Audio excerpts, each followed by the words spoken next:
To understand the idea of voltage, we need to understand a bit more about energy. But first, let's look at how a battery works. Modern batteries consist of two chemical mixtures. In this case, we've got zinc and manganese, and they're soaked in an alkaline solution.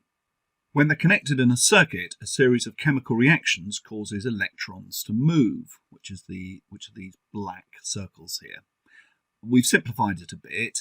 In fact, in this part here, through the potassium hydroxide solution, it's not electrons that are moving, but positive and negative ions going in opposite directions. But for the moment, we'll just imagine that there are electrons moving all the way around the circuit.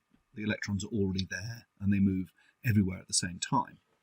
The chemical reactions use up the useful chemicals and produce others that get in the way. And you might notice that we've shown this bit getting darker and darker, and that's just to show other chemicals being produced in the chemical reactions. So as the battery runs down, the reactions get less and less efficient at making the electrons move. In other words, the current gets smaller and smaller, and eventually they stop moving altogether. And at that point, the bulb looks like it's out, though actually if you measured the temperature of the filament, you'd still find that the filament was warm. This doesn't look much like a battery that you're used to, so perhaps this might help.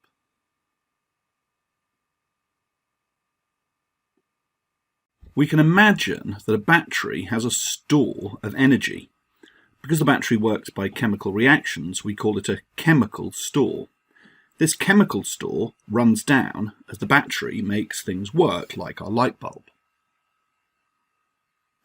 Even though the bulb produces lots of light, we don't think of the light as a store, because you can't come back to it later and use it to make something happen.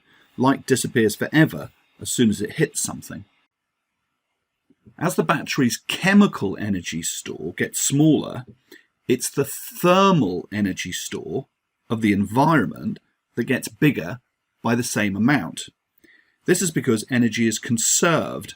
That means you can't make it or get rid of it, you can only move it from place to place.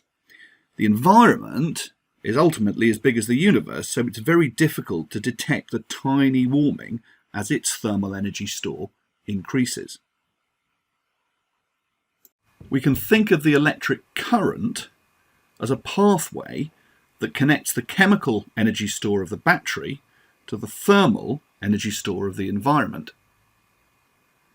This pathway is only open when the circuit is complete, so it's only when current flows that the chemical energy store of the battery decreases.